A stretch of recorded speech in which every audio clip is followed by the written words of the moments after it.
Si alguno os animáis a hablar, fenomenal, porque al final si no terminamos Antonio y yo, alguno que enganchamos por ahí, pero al final terminamos un poco aquí. Entonces, animaros porque esto al final es de entastillarse la manta a la cabeza y la verdad es que luego salen cosas interesantes. Vale. Pues a ver, ¿qué es lo que voy a contaros yo? Pues voy a hablar un poco, parte de mi rol en mi empresa es el de arquitecto y muchas veces pues, tenemos que plantear arquitecturas para el procesamiento de datos. Entonces, me di cuenta, ¿vale? Porque esta charla yo la di internamente dentro de mi empresa y me di cuenta que había muchos conceptos que la gente que estaba trabajando en procesamiento de datos no teníamos una visión común, ¿no? sobre ella, ¿no? Algunos conocían unas cosas, otros conocían otras. Entonces dije, joder, vamos a contarla aquí. Es más, pienso que a lo mejor debería haber sido una de las primeras para montar todos los diferentes servicios, ¿no? que podemos tener dentro de Azure para el procesamiento de datos, ¿no? Porque empezó Antonio con la parte de Synapse, yo empecé un poco con Data Factory, y digo, jolín, no hemos sentado las bases un poco del procesamiento, ¿no? Porque yo creo que al final el objetivo es, oye, pues hacer una comunidad que vayamos todos creciendo poco a poco. Empezamos ahora por cosas sencillitas. Esta no va a ser una sesión ni muy larga, ni muy compleja, va a ser introductoria. Entonces, si alguno ya venís con mucho bagaje en Azure, pues a lo mejor se os va a quedar un poco corta, pero yo creo que está bien para que todos partamos de una misma base. Y yo os lo digo, yo prefiero que me vayáis cortando, que hagamos como una reunión de amigos, ¿no? Vale, yo os puedo contar, pero que no esperéis al final o algo de eso para las preguntas, sino que directamente, si hay cualquier duda, si no se está de acuerdo, lo que sea, pues oye, lo decís y vamos hablando, ¿no? Al final yo creo que todo esto es, oye, pues generar comunidad, ¿no? Y oye, vamos hablando, oye, pues no estoy de acuerdo, oye, pues esto no lo tengo claro, ¿vale? Yo siempre lo digo que yo prefiero que me vayáis cortando, porque yo suelo cortar si me dan la opción, si tengo dudas para generar esa comunicación, ¿vale? Entonces, bueno, pues para no liarme mucho más, ¿vale? Vamos a hablar sobre una introducción, ¿no? Al procesamiento de datos en Azure y cómo funciona esto. Entonces, a ver si... Un segundo. Vale. Para tener la opción. Vale. Yo al final, yo siempre... Vale, a mí me gustan mucho estos rollos de la alquimia y cosas de estas. Yo al final, muchas veces de lo que hacemos del procesamiento de datos, le encuentro mucho rollo a esto. ¿Por qué? Porque al final, alguno de aquí, no sé si conocéis temas de alquimia, ¿no? Y todo esto, pero al final lo que buscaba era, con esa piedra filosofal, ¿no? que tenías por ahí, era transformar metales poco preciosos, como podría ser el cobre, el latón, bronce, etcétera, en elementos mucho más valiosos, ¿no? Entonces, seguramente todos conoceremos esta frase, ¿no? Habremos oído, los datos son el oro del futuro, el petróleo del futuro, etcétera. Y es verdad, pero yo al final siempre digo que hay que saber obtenerlos y procesarlos. ¿Vale? Es muy sencillo eso de decir, no, es que tenemos que tener los datos, hay que subirlos todos a nuestro data lake y hacer algo con ellos, pero es realmente más difícil de lo que parece. ¿Vale? Muchas veces el conseguir trabajar con los datos y tenerlos preparados. ¿Vale? Entonces, bueno, estamos aquí, hablo de mí, ya ha presentado un poco Antonio, ¿vale? Evangelist en Big Data, inteligencia artificial y technical speakers en distintos eventos, ¿vale? Entonces, bueno, aquí tenéis redes sociales, pues por si queréis contactar conmigo. Y un poco la agenda, ¿no? Lo que vamos a ver, pues una pequeña introducción. Luego veremos lo que yo considero que son los conceptos básicos o los pilares del procesamiento de datos, ¿no? Cosas que hay que entender o hay que saber un poco cuando te enfrentas al procesamiento de datos. Luego lo veremos, tipo, ¿qué es una base de datos SQL o no SQL? ¿Qué es un formato columnar? ¿Un formato en fila? Ese tipo de cosas que yo creo que son importantes, son los conceptos que nos van a permitir a partir de ahí crecer. Luego ya sí nos meteremos un poco en arquitecturas de procesamiento de datos, por eso las típicas que tenemos.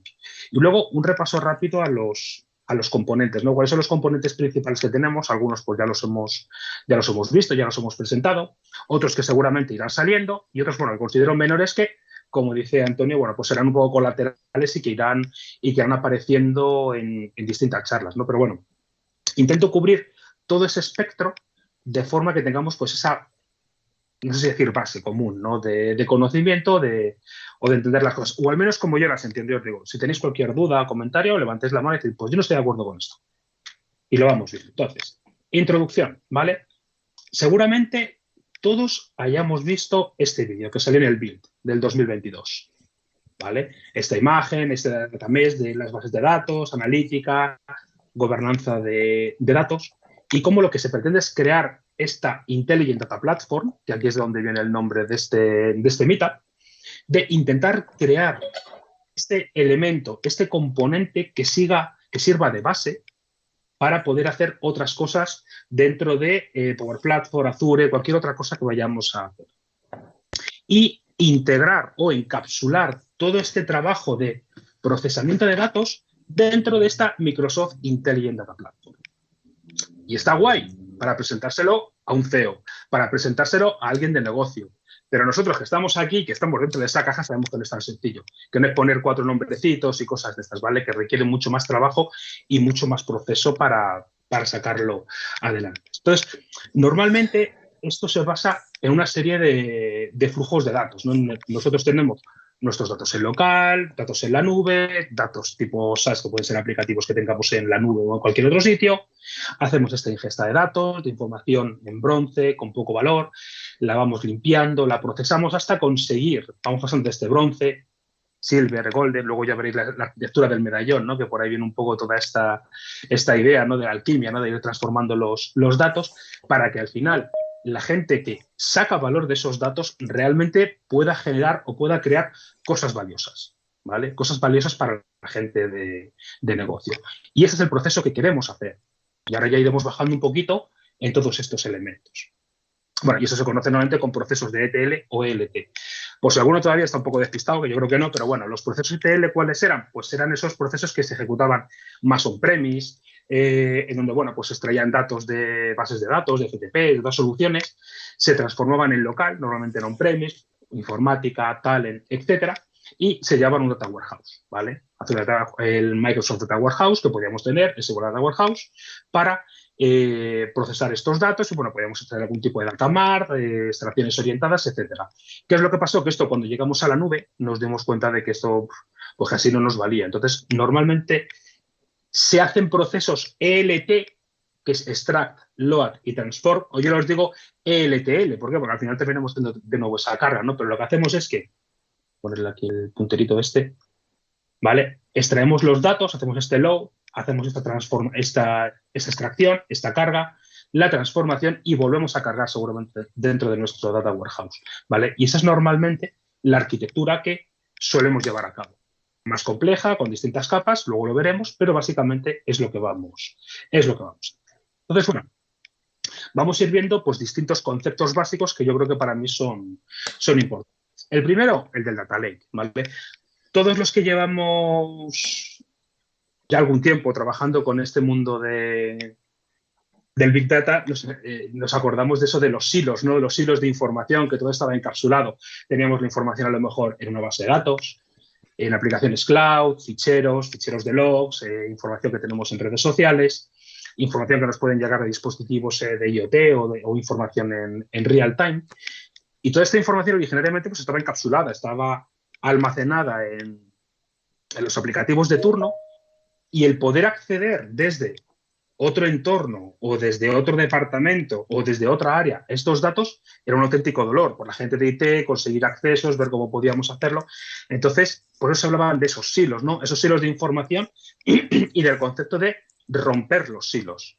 ¿Cómo se conseguía esto? Pues con el concepto de generar este data lake, en donde nosotros íbamos a subir toda esta información para que estuviera almacenada en un único punto, fuese de fácil acceso, no tuviésemos tanto problema y pudiésemos hacer este procesamiento de datos, de forma que nosotros ya pudiésemos cargarlo luego en un data warehouse, hacer visualizaciones, modelos de machine learning, amplificación de datos, temas de data governance, es decir, poder hacer a partir de un único punto centralizado toda esta parte, todo el resto de o posibles soluciones o utilizaciones de estos datos que teníamos cargado, y no teníamos el problema de esa parte de arriba que estaba todo ahí como encapsulado, ¿no? Y de difícil acceso. Entonces, ¿cómo se pretendía hacer esto? Pues al final, este procesamiento de los datos no es tan sencillo como, vale, venga, pues subo mis datos al data lake y ya está, empezamos a trabajar con ellos. No es tan sencillo. Normalmente, cuando hacemos este trabajo de procesado de datos, ¿qué hacemos? En primer lugar, como veíamos antes, una extracción, esta zona bronce, es lo que se conoce como la arquitectura del medallón, ¿no? Entonces, información, formato bronce, poco valor, ¿vale? Extraída de los sistemas orígenes, con nula o poca transformación, o sea, que no le hagamos casi nada a los datos. Luego, ¿qué hacemos? Nos lo llevamos ya a lo que yo considero el data lake, que es la zona silver. Esa información, o sea, es un sitio donde ya hemos hecho una limpieza, ya la hemos procesado, le hemos pasado por unos filtros de calidad, todas las transformaciones que sean necesarias, ¿vale? Y que ya están listas para su uso, ya podrían usarse, en cierto modo.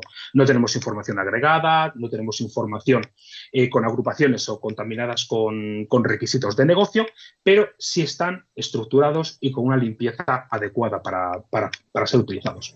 Y luego ya lo que hacemos es que nos lo llevamos a una zona golden, ¿vale? O una zona dorada, en donde ya cogemos y toda esta información que teníamos en silver la agregamos, la procesamos, teniendo en cuenta los requisitos de negocio. Aquí es donde, por ejemplo, surgen ya esos modelos en estrella, copo de nieve, que utilizamos para visualizaciones o cualquier otra cosa que necesitemos, ¿vale?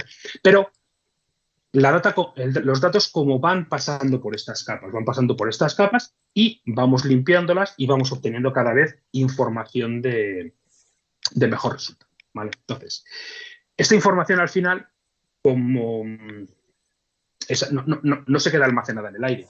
Tenemos que ir almacenándola en algún sitio, ¿vale? Cada una de estas capas que vemos aquí, que es como una pequeña base de datos, es un repositorio de datos y tenemos distintos tipos. Por ejemplo, lo más normal es almacenamiento de tipo en ficheros. Cuando estamos hablando del data lake, son almacenamientos en ficheros.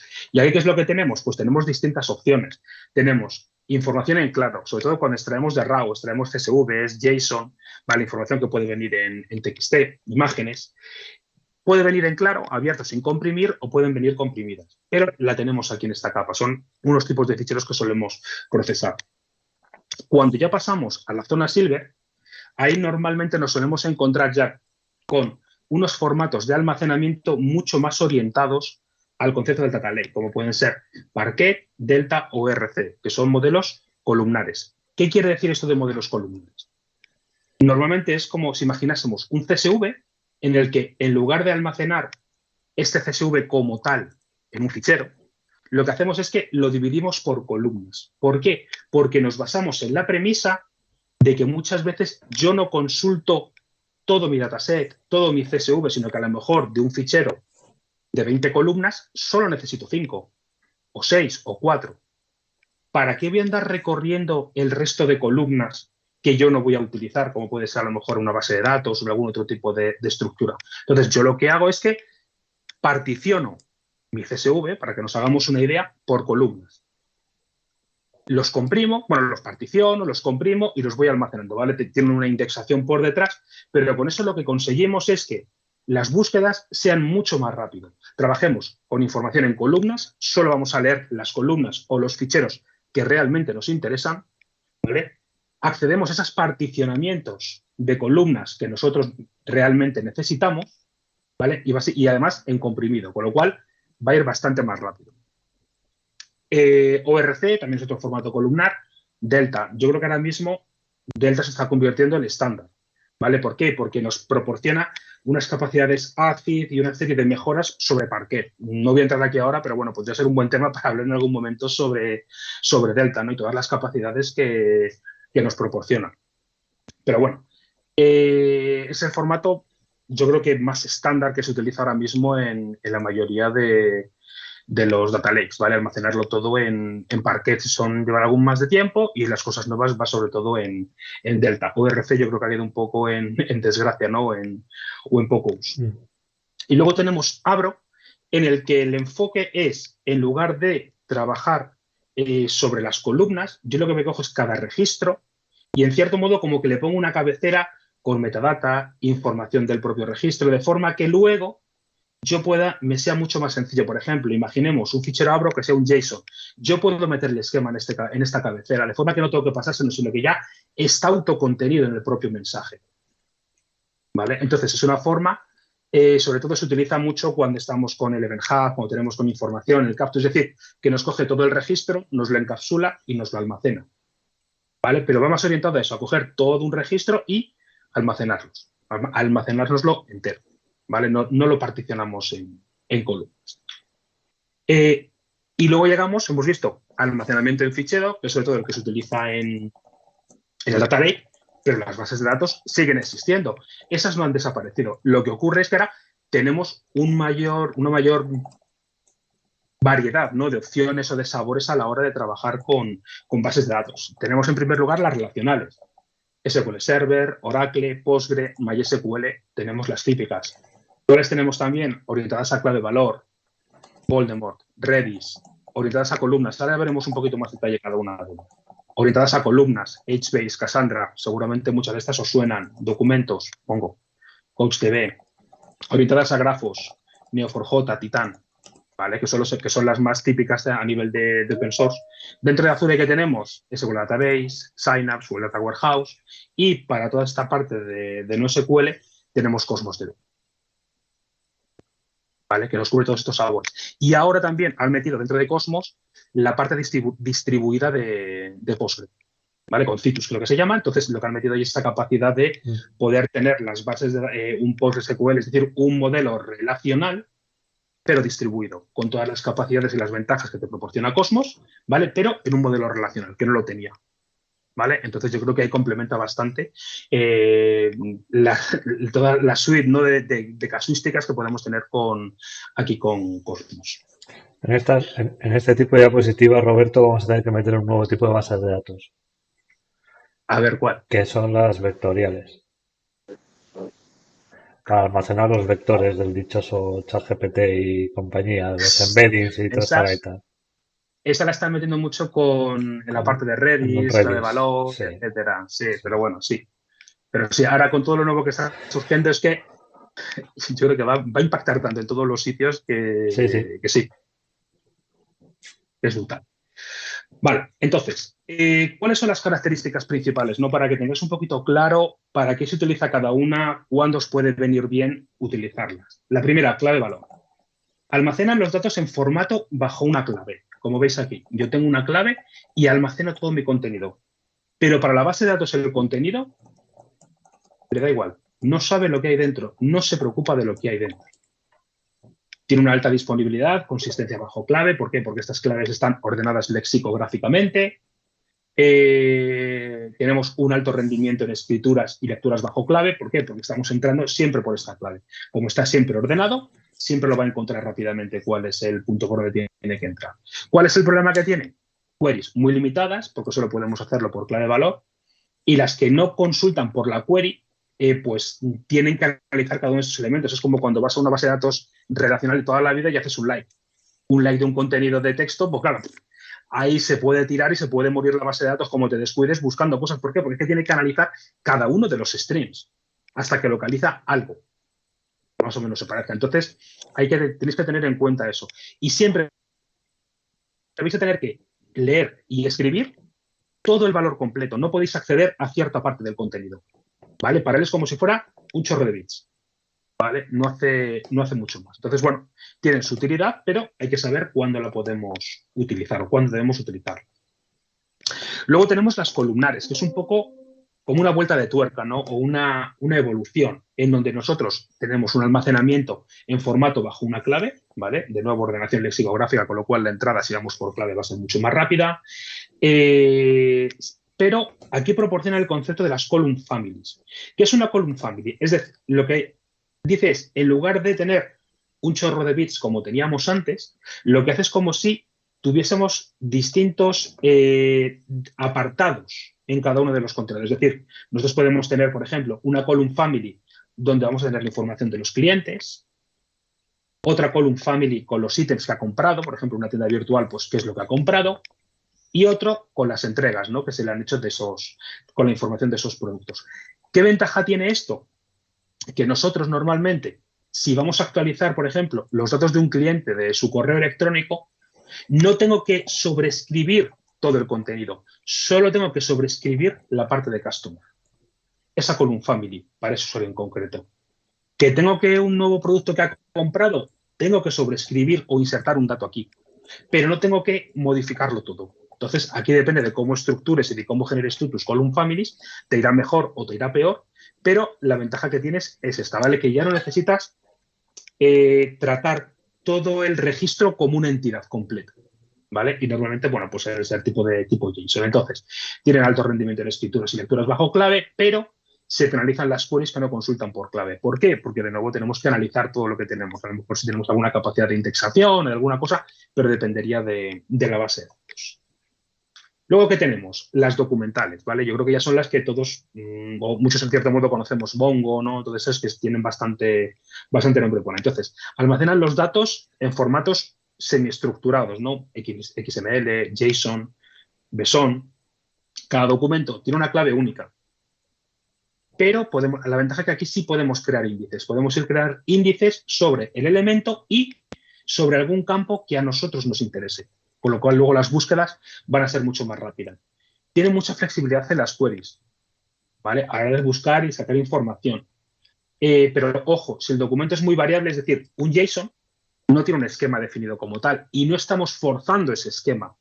El esquema on-write, se está haciendo el on-read, ¿no? Para leer los datos. Pero al escribir yo puedo escribir cualquier cosa. Si yo quiero luego hacer cualquier consulta, si es muy variable y yo consulto a lo mejor por ciertos campos que pueden estar o no pueden estar, pues estamos penalizando esos índices, porque a lo mejor estoy utilizando y a lo mejor el 80% no tienen ese campo, con lo cual realmente no estoy haciendo un uso eficiente de esos índices.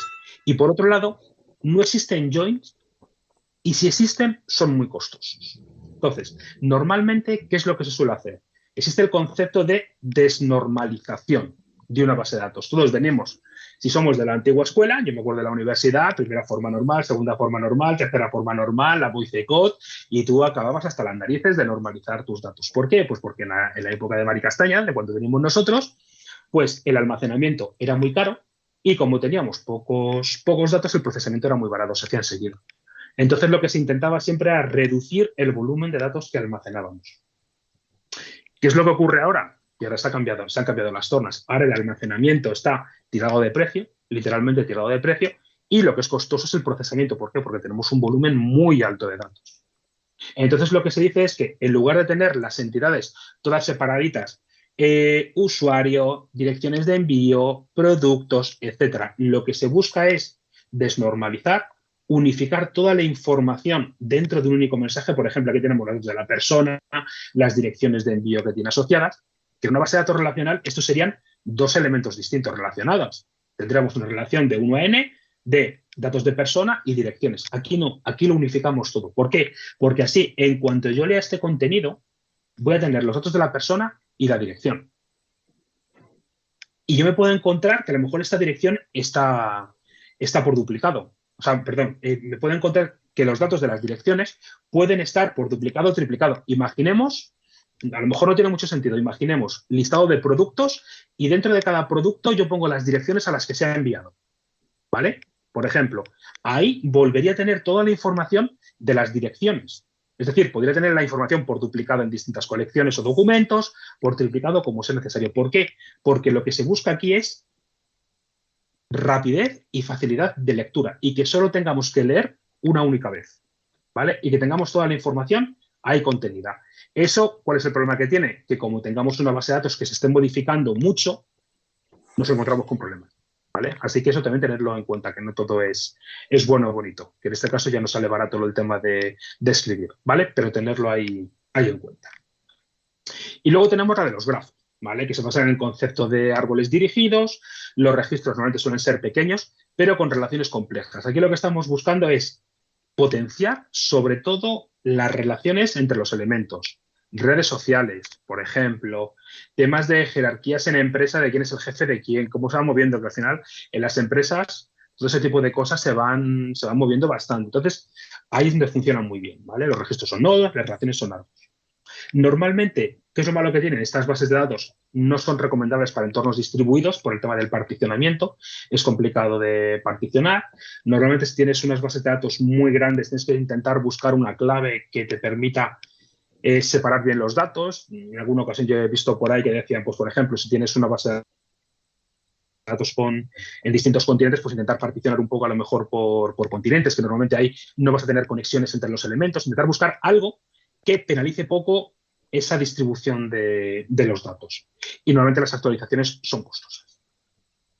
¿vale? Y eso son un poco, pues, las bases de datos no SQL, ¿vale? Luego tenemos también las vectoriales y hay bastante más tipos. Creo que la última vez iban por 8 tipos de bases de datos no SQL, ¿vale? 7 o 8 tipos distintas, pero yo creo que las más importantes son estas.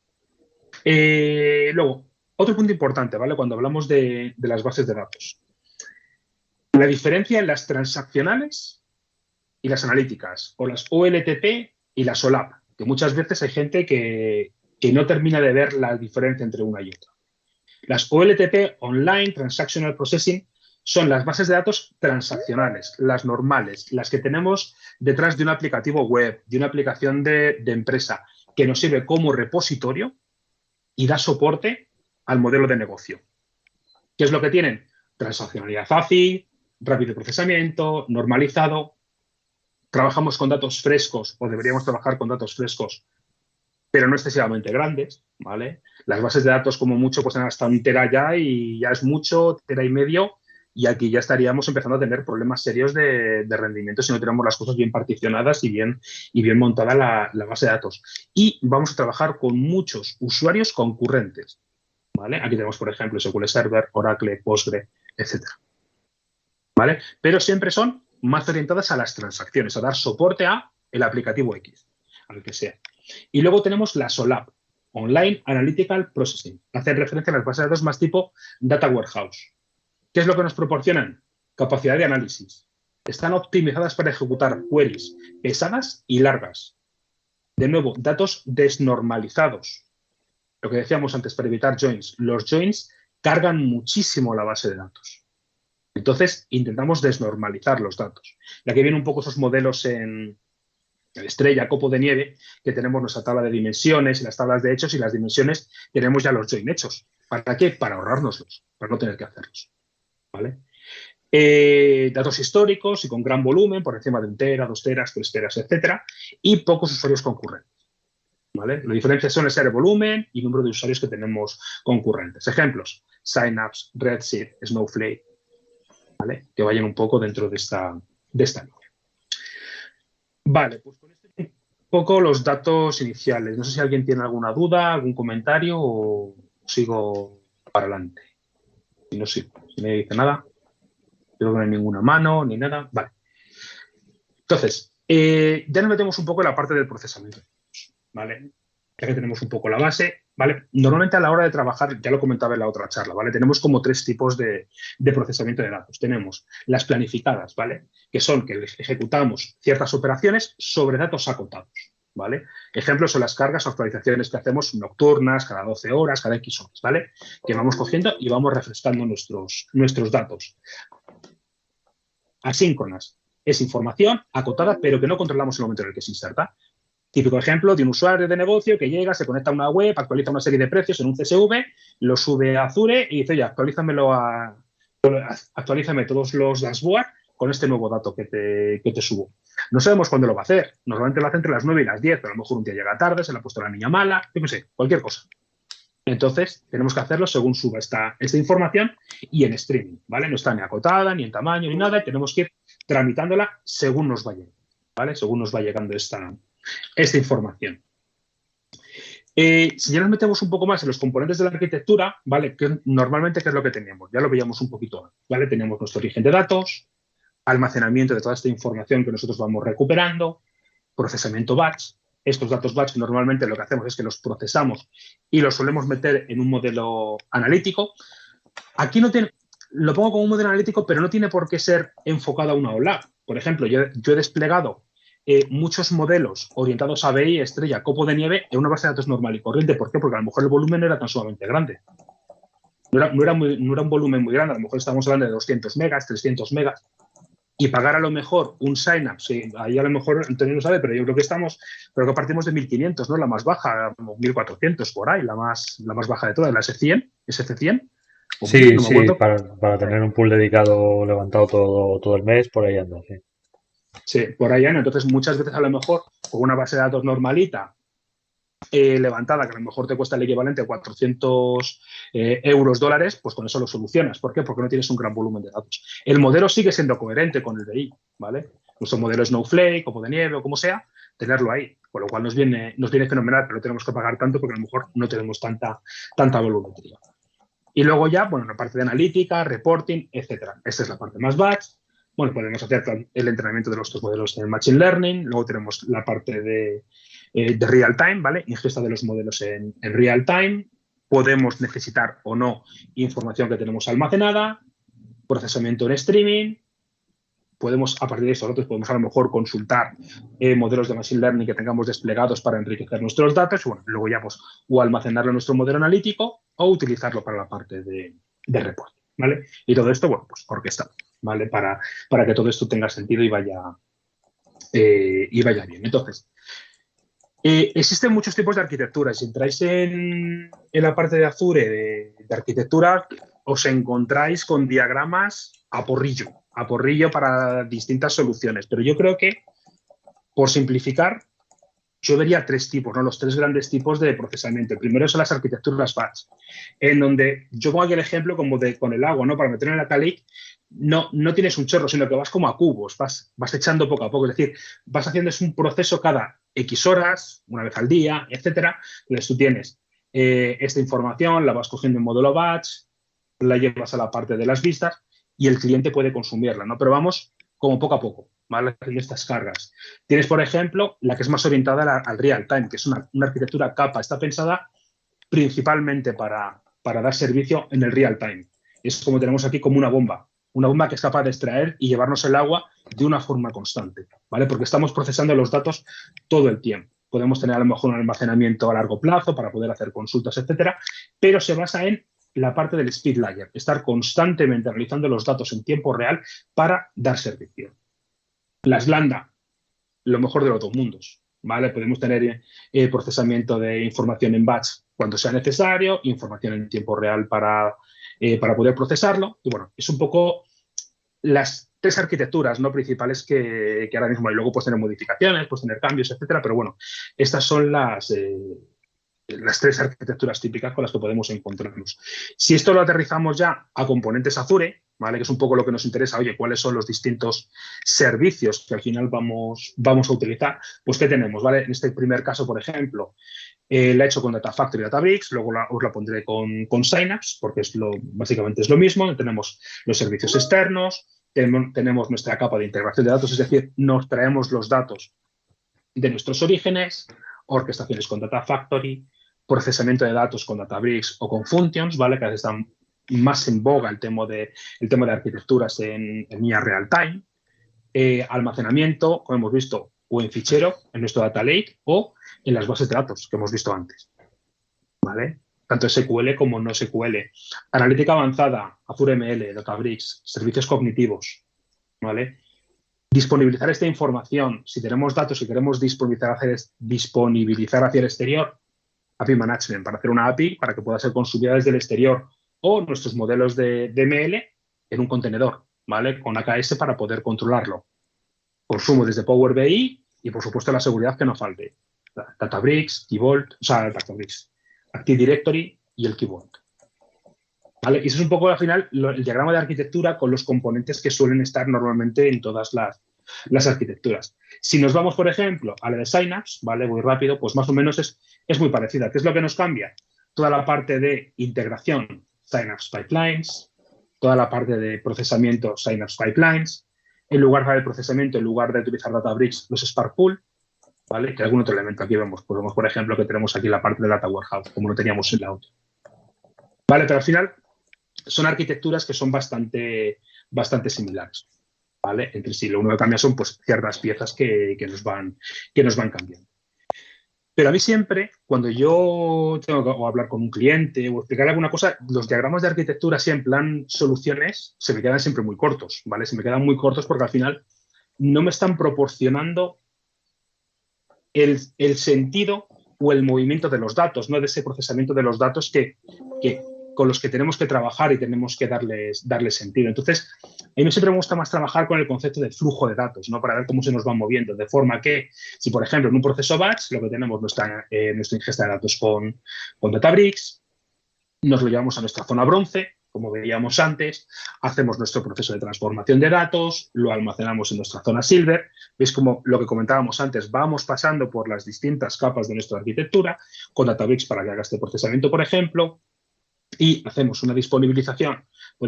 Con estos datos podemos hacer o una disponibilización, por ejemplo, para llevarlo a una base de datos, o al Data Warehouse o Synapse.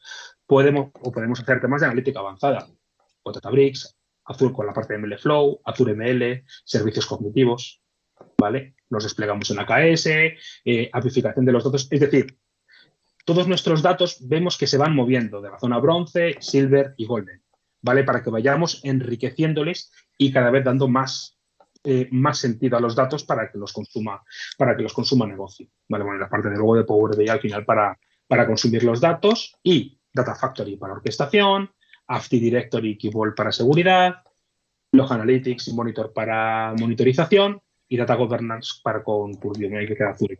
Antes era Azure y ahora es Microsoft Purview, ¿vale? Esto, por ejemplo, es la batch. Si nos vamos a la Lambda, ¿qué es lo que tenemos? La batch es exactamente igual. Cogemos los datos, podemos ir procesándolo, vamos cargándolo. ¿Cuál es la diferencia? Que aquí ya, al estar trabajando en tiempo real, vamos a recibir los elementos. Entonces, tenemos aquí el Event Hub, que es el elemento, nuestro gestor de colas. Va a ser el elemento que nos permite recibir la información en streaming y, en cierto modo, desacoplar de lo que venga detrás, para que podamos absorber la variabilidad en el volumen de datos que vayamos teniendo, ¿vale? Si nosotros podemos, por ejemplo, algún tipo de clúster que pueda aumentar o reducir su volumetría, esto no se hace instantáneamente, lleva un tiempo, a lo mejor puede tardar unos minutos. Pues lo que tenemos con este elemento es que nos almacena ese volumen en exceso de datos, y ya cuando tenemos la otra máquina, por ejemplo, ya empezamos a procesarla y nos vamos poniendo al día, ¿vale? Pero nos permite esa capacidad de desacoplamiento y esa capacidad de, como un muelle, ¿vale? De poder ajustarse y poder darnos esa capacidad de ir ajustando nuestra infraestructura al volumen de datos que vamos recibiendo. Sobre esto, ¿vale? Hay una funcionalidad muy interesante, ¿vale? Que luego me encontré que mucha gente tampoco la conoce, el Event Hub Capture, ¿vale? Es una funcionalidad que me parece súper interesante cuando estamos hablando de un procesamiento en real time, pero que no necesitáis, o sea, que los datos vienen en real time, pero por necesidades de negocio no necesitamos procesar los datos en riguroso real time, sino que podemos esperar, por ejemplo, oye, pues procesar cada 10 minutos, cada 15 minutos, no queremos esperar a las 24 horas, pero oye, podemos tener cierto margen de acción. Oye, pues esta capacidad del Event Hub Capture que nos permite empaquetar los datos que yo voy recibiendo en el Event Hub por tiempo o por tamaño, ¿vale? Y me lo almacena directamente en el Data Lake, me lo almacena en formato Avro. Ya recordáis lo que veíamos antes, me lo almacena en formato Avro.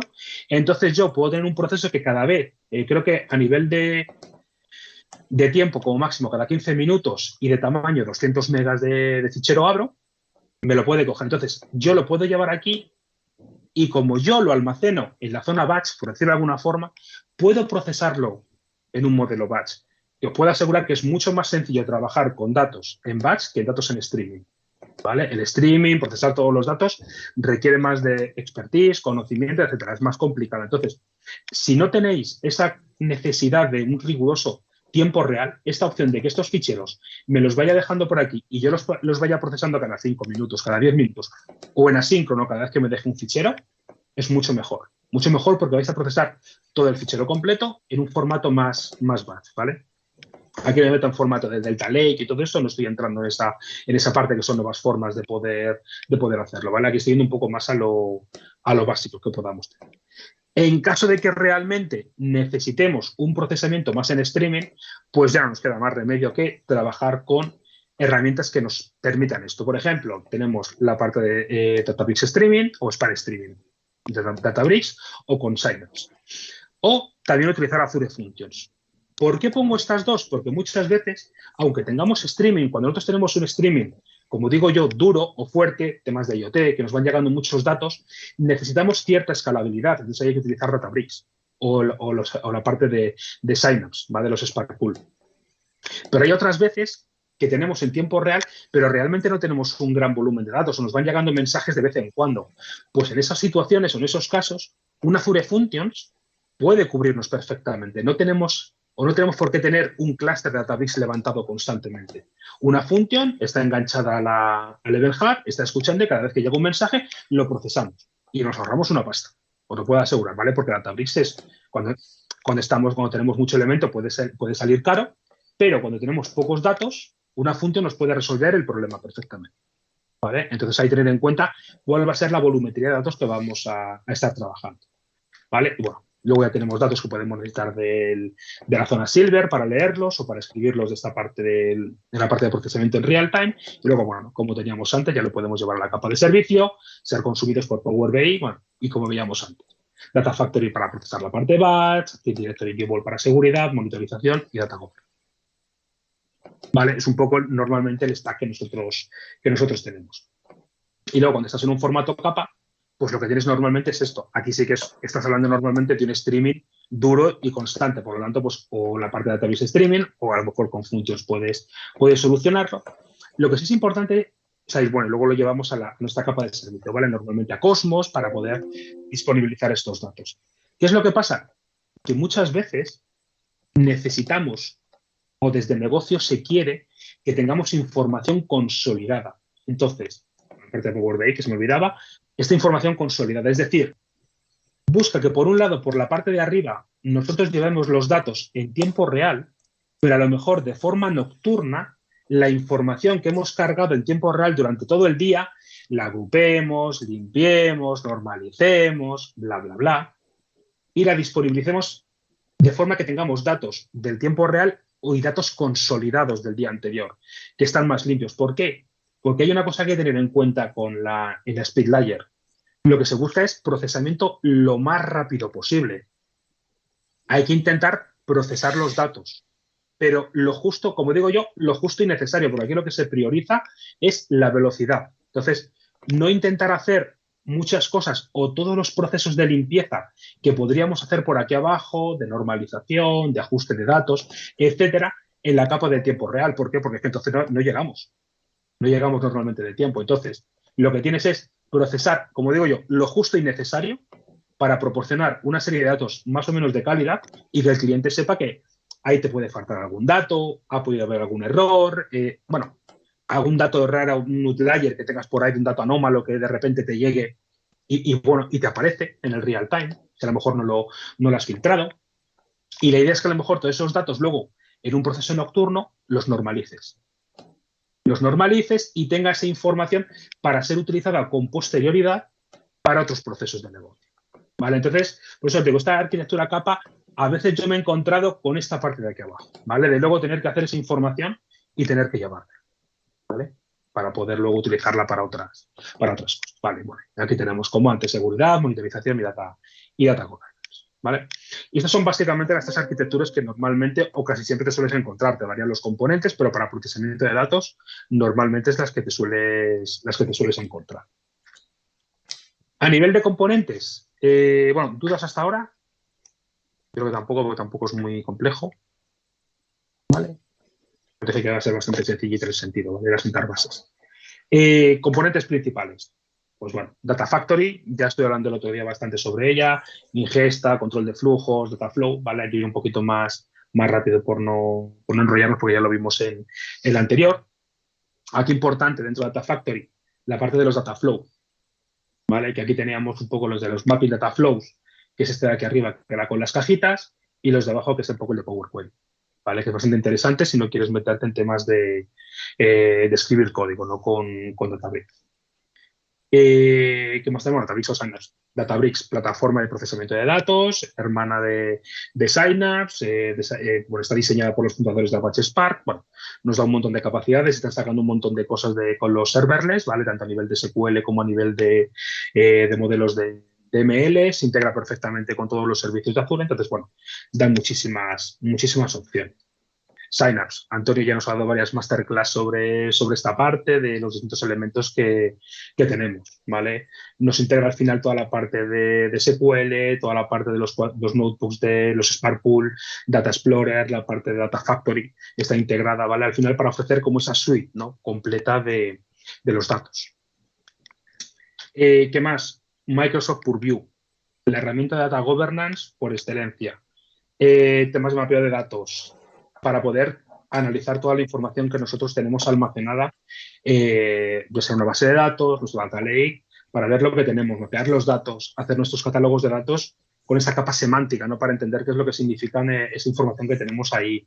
Tenemos data sharing para compartir datos con otras entidades, insights, policy, es decir, yo me acuerdo que no hace tanto que salió la parte de Purview y realmente está creciendo a una velocidad vertiginosa. Cada vez van sacando nuevas funcionalidades y la verdad es que está fenomenal. Aquí, Antonio, habría que intentar buscar a alguien para que nos diera una charla sobre esta herramienta, ¿vale? Porque yo la conozco, he visto alguna y tal, pero sería interesante, ¿vale? Porque yo creo que tiene mucho que ofrecer, ¿no? Y verlo un poco en funcionamiento yo creo que es interesante, ¿no? Entonces, bueno. ¿Qué más? Bueno, luego tenemos otra serie de componentes, ¿vale? Esos son los que yo considero principales, ¿no? Los más importantes. ¿Qué tenemos luego? Data Lake, ¿vale? Nuestra capa landing para ingestas de datos, tanto batch como en streaming. Tenemos diferentes tipos de tiers para los calls, hot, call, archive, ¿vale? Para poder tener nuestros datos y que nos cuesten menos. Es decir, tiene muchas funcionalidades que son bastante interesantes y que hay que conocer un poquito a fondo. Base de datos, nuestros servidores, Azure SQL Database, para poder almacenar todos nuestros datos. No solamente, como decía antes, no solo tenemos el Data Warehouse con Synapse, sino que las propias bases de datos nos pueden dar esa capacidad de ser un motor de modelos de analítica de datos, ¿vale? En Estrella, Copo de Nieve. Event Hub, lo que decíamos, ingestión de datos en tiempo real, permite recibir, almacenar y servir eventos o mensajes en tiempo real. Es muy similar a Kafka, que no sé si, yo creo que seguramente por debajo estará basado en algún tipo de Kafka seguramente, pero lo que es importante, no ofrece toda la funcionalidad de Kafka, ¿vale? Eso es importante. Entonces hay que saber muy bien qué es lo que necesitamos para ver si con Event Hub cubre, que normalmente yo creo que en la mayoría de los casos es así, pero puede que nos encontremos con alguna cosa que hayamos visto en Kafka y que no encontremos aquí en Event Hub. Eso hay que tenerlo en cuenta. Azure Functions, ¿vale? Lo que os comentaba antes. Cada vez yo no sé tú, Antonio, pero yo cada vez estoy viendo como un cambio, ¿no? O sea, antes el batch parece que era como el rey, pero cada vez los clientes dicen, bueno, si tengo los datos una vez al día, ¿por qué no puedo tenerlos una vez cada hora? Si yo tengo los datos, o sea, hay como un cambio a intentar a ese, no digo real time, pero sí aumentar esa frecuencia de actualización de datos. Ya no depender de un día atrás, sino a lo mejor una hora, y el que está funcionando una hora, ¿y por qué no en 15 minutos? ¿Vale? Yo creo que cada vez va un poco más, van tirando a esas arquitecturas más basadas en eventos, ¿no? O real time para hacer esto, para procesar los datos, ¿no? Y no esperar a que llegue el día siguiente para tenerlos. Sí, de ahí, bueno, de ahí todo el esfuerzo que se está poniendo en incorporar orígenes de CDC, ¿no? De Change Data Capture o Change Tracking, precisamente para hacer seguimiento de los cambios y poder simular algo parecido a un streaming para poder traerte cambios en semi-tiempo real, ¿no? Mm. Entendiendo por semi-tiempo real, pues esas ventanas que hablas de 15 minutos, media hora, una Sí. hora, dependiendo de los volúmenes que estemos manejando, pues para poder hacer ese análisis, ¿no? Eso sí, efectivamente cada vez es una demanda cada vez más latente. Van tirando un poco más hacia esa línea. Veíamos antes, por ejemplo, las Logic Apps, ¿no? Logic Apps es una plataforma de integración como servicio en donde se basa un poco como veíamos antes, ¿no? En las cajitas que nos permite cargar orígenes de datos, hacer procesamientos. Es un poco parecido al rollo que veíamos del Dataflow, que Azure por detrás nos da la máquina para hacer este procesamiento y tiene muchísimos conectores, muchas capacidades de ejecuciones, ¿no? Y de controles de estos datos que nos van llegando, que es bastante interesante, ¿vale? Basado en conceptos low code, ¿vale? Para que se tenga que hacer poco. Entonces, bueno, puede ser una opción bastante interesante y sirve sobre todo para esta parte de integración, ¿no? Captura de datos y tal, y hacer transformaciones más o menos ligeritas. Temas de Azure API Management que veíamos antes. Si yo quiero publicar los datos que tengo, por ejemplo, en mi zona Silver o en zona Golden, quiero publicarlos hacia el exterior, pues muchas veces dar ese acceso no vamos a hacerlo, un acceso directo. Si no tenemos a lo mejor la parte de Purview con data sharing, pues a lo mejor es complicado. Bueno, pues muchas veces al hacer esa capa, esa apificación por encima, nos puede solucionar el problema. Con lo cual, bueno, pues hacemos una pequeña API, la gestionamos con API Management y podemos tener más control sobre quién accede a los datos, la seguridad, podemos poner registros tanto a nivel de columna como a nivel de fila, etcétera, ¿vale? Podemos trabajar un poco en esa línea. Otros componentes, por ejemplo, Machine Learning, Azure Machine Learning, que ya tuvimos el otro día en la charla, ¿no? Un poco sobre un vistazo, no sobre lo que tenemos por ahí, el designer, toda esa parte de la integración de los modelos de forma desatendida. Por ejemplo, la forma de Databricks, ¿no? Con la parte de MLflow que tenemos por debajo. A mí me gusta, o sea, la ventaja que tenemos con estos dos es que si os fijáis, tanto Azure Machine Learning lleva por debajo MLflow, ¿vale? Para optimizar el ciclo de vida del aprendizaje automático, lo mismo que Databricks. Databricks lo llevan los dos, utilizan MLflow por debajo. Entonces, yo en muchas ocasiones lo que he visto es utilizar Azure Machine Learning para la parte de gobernanza de los modelos de ML, para tener toda la parte de la trazabilidad, los resultados de las ejecuciones, la parte de puesta en producción, los containerizarlos, ponerlos en producción en AKS y luego tener los entrenamientos según lo que necesitemos. ¿Cuál es la ventaja que nos proporciona, por ejemplo, Databricks? Que hay ciertos modelos de ML que nosotros podemos paralelizarlos de alguna forma, como pueden ser SparML, H2O Spark, es decir, son librerías de entrenamientos de modelo de ML, de Machine Learning, pero que pueden ser paralelizables, que nosotros podemos lanzarlos a ejecutarse dentro de un clúster. En un clúster, entonces, distribuimos nuestro entrenamiento y va mucho más rápido. Entonces, yo me he encontrado, pues, a lo mejor con entrenamientos en Databricks, pero siempre con la parte de Azure ML por encima, dando esa parte de ML governance, ¿no? De esa gobernanza de los modelos por ahí. Entonces, ¿cuál es la ventaja? Que tú puedes trabajar con R, puedes trabajar con un Jupyter Notebooks, puedes trabajar con Databricks si necesitas modelos más basados de ML, basados en Big Data. Entonces, esa combinación suele funcionar y suele funcionar bastante bien. ¿Qué más? Servicios cognitivos, ¿vale? Modelos de inteligencia artificial listos para su uso. Muchos de ellos listos para su uso. Algunos de ellos podemos customizarlos, como el de Custom Vision, el Face para poder hacer búsquedas, etcétera, pero que nos lo dan a golpe de API. Es decir, nosotros nos conectamos y no tenemos que desarrollar, ni desplegar, ni hacer nada, ¿no? Y la verdad es que hay un montón de ellos y muy, muy interesantes. AKS, como veíamos antes, despliegue de todos nuestros servicios de ML, los containerizamos en un contenedor y los gestionamos con Kubernetes, ¿vale? Para poder tener nuestros modelos de ML. ¿Qué otros componentes interesantes? Como veíamos antes, todo el tema de monitorización, Log Analytics, toda la parte de puesta en producción, ¿no? Que también esto es muy importante que tengamos aquí y que sería interesante también tratar en algún vídeo, toda la parte de DevOps, ¿no? O DevOps o GitHub, los repos, pipelines, los artefactos que nos proporcionan, etcétera. ¿Vale? Entonces, bueno, pues en este último paso pues he hecho un repaso por un montón de servicios, ¿no? ¿Vale? Porque ya esta es la última y esta es ya... Si tenéis preguntas, he intentado hacer como un repaso de todos los servicios. Yo creo que más o menos así. A ver, hay muchos más, por supuesto. Data Explorer, también a lo mejor viene a la cabeza que he nombrado. Pero bueno, yo creo que más o menos estos son la mayoría de los servicios más importantes, ¿no? Que te puedes, o grupos de servicios que te puedes encontrar. Y yo creo que ya está. No sé si tenéis alguna pregunta, porque habéis estado todos muy callados. ¿Dudas? ¿Comentarios?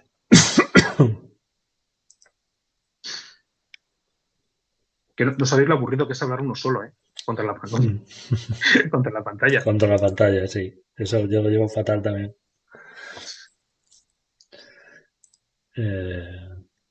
Espera que en el chat... Nada, Nelson dice que ha sido un buen repaso a los componentes. Claro, a ver, yo sobre todo, ya os digo, no, o sea, no es la típica charla que me gusta dar con demos, interactiva, haciendo cosas y tal, pero bueno, es un poco plantear los conceptos base, qué es lo que tienes por debajo, a ver, se pueden hablar de muchas más cosas, del CAP y de cosas de esas, pero que realmente a lo mejor ya esto es más avanzado, ¿no? Pero yo creo que para tener como una base, ¿no? De los servicios y a partir de aquí, pues podemos hacer otros servicios, empezar a contar y al menos ya sabemos dónde situarlos, ¿no? Decir, oye, cuando hablamos de un Azure ML, decir, vale, pues, ¿y en Azure ML dónde va una arquitectura? ¿Qué se pone al principio? Según cojo los datos de una base de datos y ya empieza a procesar, o no, tienes que cogerlo de tu zona Silver, que tienes los datos ya limpios, etcétera, ¿no? Yo creo que para situar los servicios en el punto en el que normalmente tocan. Luego te puedes encontrar en clientes y por ahí cosas rarísimas, ¿vale? Que dices, tu madre mía, ¿cómo han hecho esto así? Pero bueno. Pero normalmente, no sé, Antonio, que a lo mejor tú hablas un poco más. Yo creo que más o menos son las arquitecturas tipos que no solemos encontrar. Van por aquí los tiros. No sé si te suena que alguna más. No, a ver, al final todo lo que, como siempre, lo que acabas implementando al final en un proyecto del mundo real, por decirlo de alguna forma, es alguna variación de estas, ¿no? Pero básicamente Mm. son las arquitecturas, digamos, base eh, para a partir de ahí pues evolucionar lo que sea menester, lo que sea necesario. Mm. Nelson te pregunta eh, si el formato Delta lo utiliza solo en la capa Gold o también en la capa Silver. También en la Silver. O sea, yo creo que se está convirtiendo en el estándar de facto para almacenamiento. Además, es bastante importante, a ver si voy para atrás, la siguiente presentación, porque me resulta más cómodo para buscar así el modelo. Y una cosa que me he comentado, ¿vale?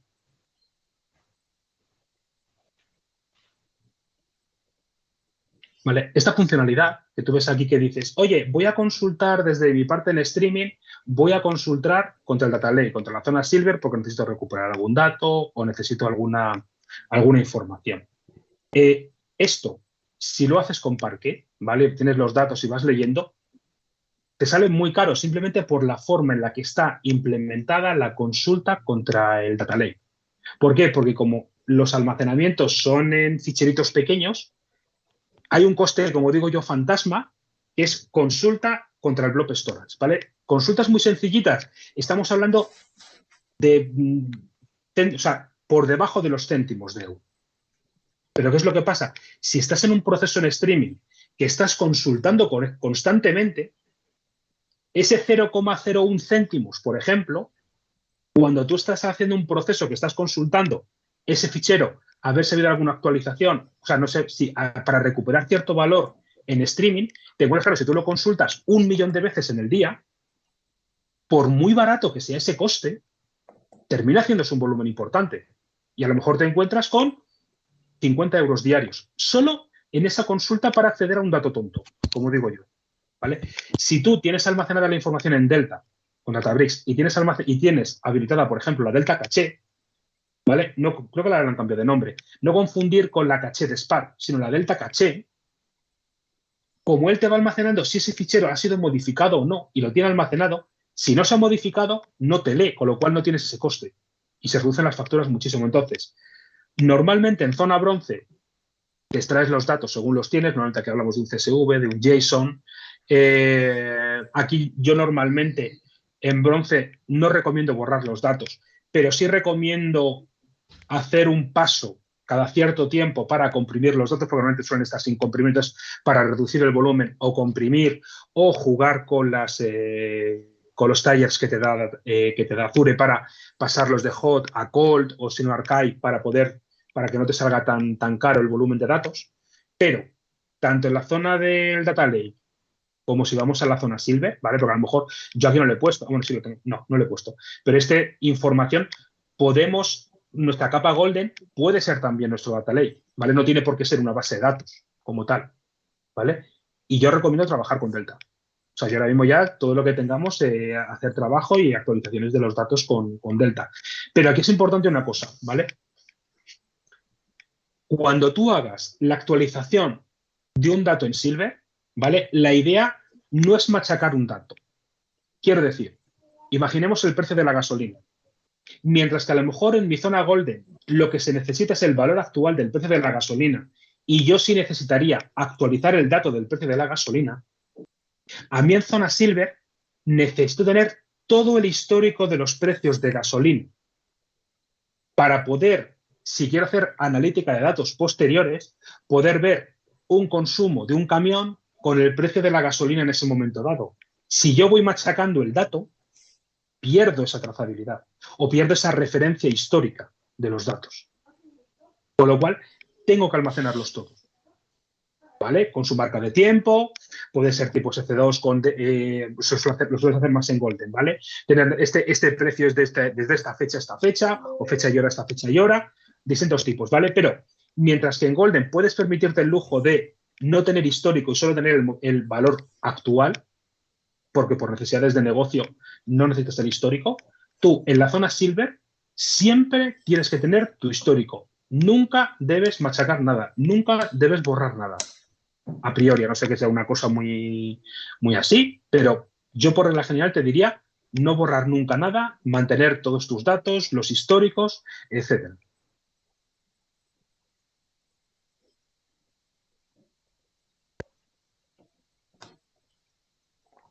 Oscar pregunta la diferencia de coste entre el procesamiento batch en on-premise versus Azure.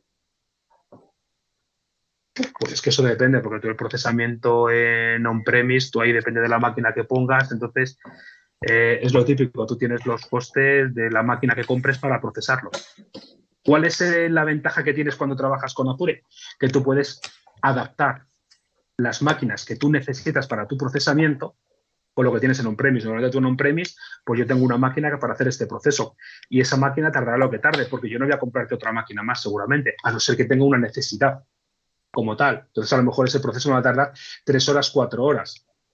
Porque a lo mejor dices, oye, es que a lo mejor estamos en un Black Friday y a lo mejor para procesar estos datos en on-premise necesitaría, pues a lo mejor 5 máquinas o 10 máquinas, pero a lo mejor se reduce a una semana. Seguramente tu jefe te va a decir, no vas a comprar 5 máquinas o no vas a tener 5 máquinas para poder procesar los datos en esta semana. ¿Cuál es la ventaja que tienes en Azure? Que tú en ese momento, oye, yo necesito 5 máquinas, despliegas 5 máquinas. Acaba el Black Friday, con uno de apaño, pues reduzco a uno. Entonces, la diferencia de coste, pues es que depende de muchas cosas, de cuánto te cueste la máquina. Yo no se me ocurre ninguna forma de poder extraer esa información. La ventaja que tú tienes en Azure es que tú vas a poder escalar y tener la información, o sea, tener la capacidad de procesamiento y almacenamiento que tú realmente necesites.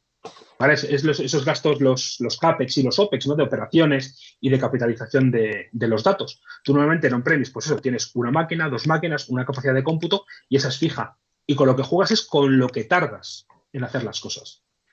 En Azure tienes la ventaja de que tú puedes desplegar en un momento dado tantas máquinas como necesites y cuando acaba esa necesidad, reduces. Que a lo mejor te sale y dices, es que eso me va a salir seguramente o me sale un poco más caro a nivel monetario que lo que me puede salir en on-premise. No te sabría decir, pero podría ocurrir.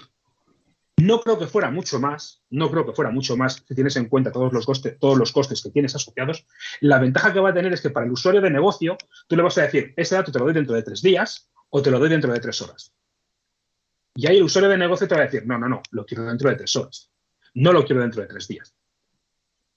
Y ahí es donde vas a tener esa ventaja competitiva, esa capacidad de poder instanciar lo que tú realmente necesitas y poder reducir esos tiempos de dar ese servicio a negocio. Porque al final, todo esto no se basa en tecnología. La tecnología, esto es como la potencia sin control, no sirve de nada. Aquí todo esto es tecnología y dar capacidades para dar servicio al negocio. Dar servicio al negocio para que tome decisiones, para que saque nuevos productos, para lo que sea.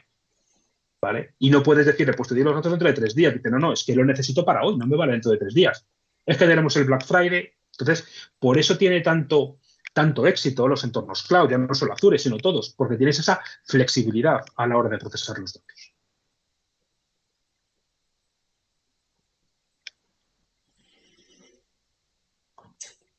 Ok. No sé si tenéis alguna otra cuestión para Roberto.